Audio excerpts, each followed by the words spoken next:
All right, so a bit of an awesome race in Istanbul this morning or this afternoon, depending on where you are in the world.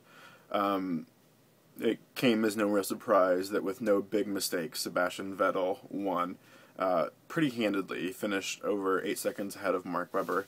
But there was so much action the entire. I mean, there really wasn't a single lap where there wasn't passing going on, and part of that was down to where they had the DRS zone where you could actually open the rear wing, and the commentators made some mention of this, and I think it was pretty evident for people who were watching, was that the placement of where they could start to open their rear wing was too far down the hill. There's this big hill that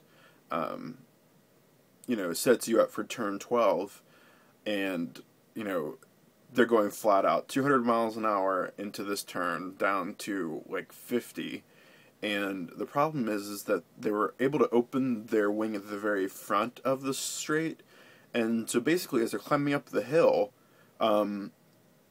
cars for the most part who were passing there had already gotten the pass done or were already alongside the cars by the time they got to the top of the hill. So by the time they were just a little bit more than halfway down the straight, the pass was over. And I think that was probably an error by those in charge of setting up the the DRS zone, making that activation point a little bit higher up the hill. That way they're actually fighting in the braking zone. Would have made more sense, because I mean, you just saw driver after driver getting mugged on that straight. There really wasn't a fight, but despite that, there was a lot of fight. The bonus of that was that a lot of times that set up a good race through turns 13 and 14, the last couple turns before the pit straight. So that was, that was interesting. There was a lot more passing in 13 and 14 than we'd seen in previous years.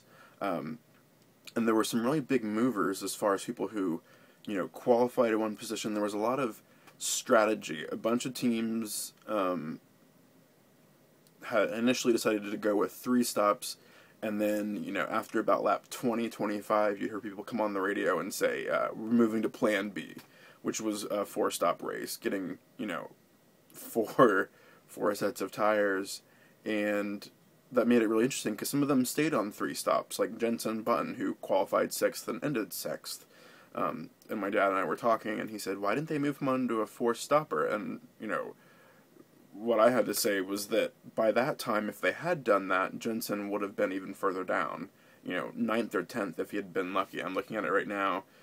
19 seconds between Jenson Button and Kobayashi in 10th.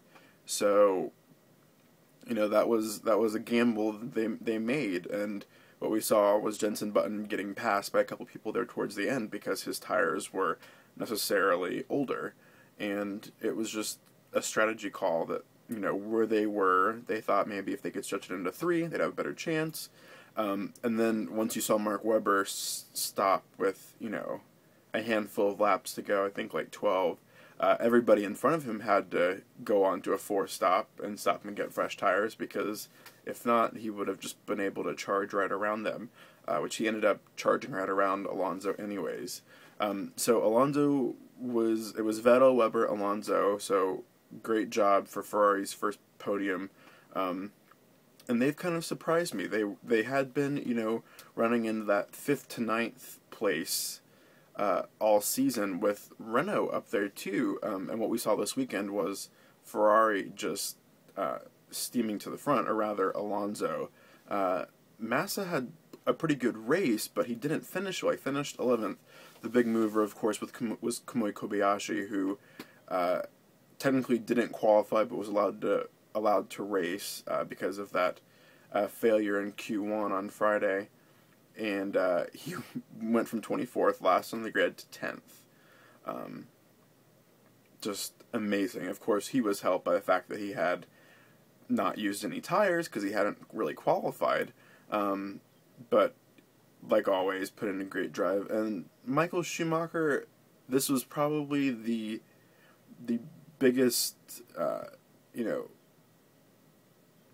today was probably the biggest case of why he probably should go ahead and retire. He's just not. We've moved. His time has really passed. When he had, 7-time world champion, Michael Schumacher just always won, was always, scruffy and fighting. But the thing is that there was some kind of respect for that when he was, winning podiums almost every race and, always winning and always being world champion. But now that he's down, 8th, 9th, 10th, I think the stomach for fans and for commentators and for other drivers isn't there. I mean, if you're only running 8th or 9th, why are you taking out every other car, when they try to pass you? You're not defending for 1st or 2nd or 3rd, you're defending for 10th or 11th. And he had a scrap with Petrov, ended up taking off. Schumacher took off his own front wing, had to come in. So it didn't help him. And there were a couple more incidents where he, got frisky and, risked damage, and it's not worth it, I think. And I was just reading an article, he told a BBC reporter that the joy is not there, so I would not be surprised if he retired for good after this season, or maybe if Mercedes even forced him out, because, Rosberg has shown that Mercedes has a very quick car. Rosberg finished 5th. And, I think that there's space, they've talked about Paul di Resta going to Mercedes, and I think that would probably be a good idea. I think that a driver like di Resta has time to build and improve. He's got the talent, whereas Michael Schumacher is, kind of trying to cling to his, strategies from the early 2000s and the late 1990s, where he was just dominant, and it's not working. He's not happy. He's pissing off a bunch of fans and people on the track. It was funny listening to David Coulthard said, why did Schumacher do that? And my dad yelled at the screen, because he's an asshole, that's why. And it's true. I mean, he's not helping himself, he's not helping his cause, he's not engendering himself with fans.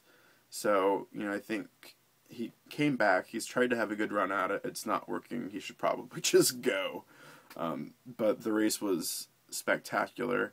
I just tweeted Heikki Kovalainen trying to ask why Jarno finished in front of him, because usually Heikki always finishes in front of his teammate Jarno Trulli, and the race was so action-packed that if you weren't in the first 13 runners, we really didn't see anything of you.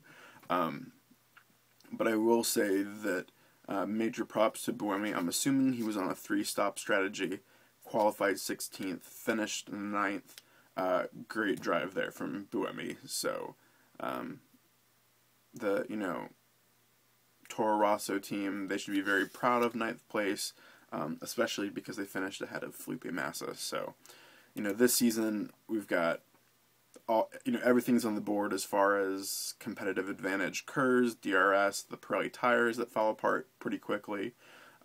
It's a great year to be a Formula One fan. If you've ever needed, or if there's ever been a season where you should start watching to get hooked, this is it. I think they said this race had the most passes since like 1993. Not passes, pit stops. Like 73 pit stops. So, awesome stuff there. Mark Webber, passed more last race than like 4 races combined last season. I mean, it's just incredibly interesting. I just think the important thing for the FIA and for track directors and officials is to make sure the DRS zones are adding an element of competition, but not so much that it's a given that once you're, if you can activate your rear wing in that zone, then you're automatically going to pass. And related news to that was that the FIA is not going to ban DRS in Monaco. Monaco's a very short, there aren't a whole lot of straights in Monaco. It's a very tight, twisty, quick track. But I guess the DRS will be available through the tunnel, which should be interesting because there's always a bunch of fighting down there in that section. But anyways, great race in Istanbul. See you guys in Spain.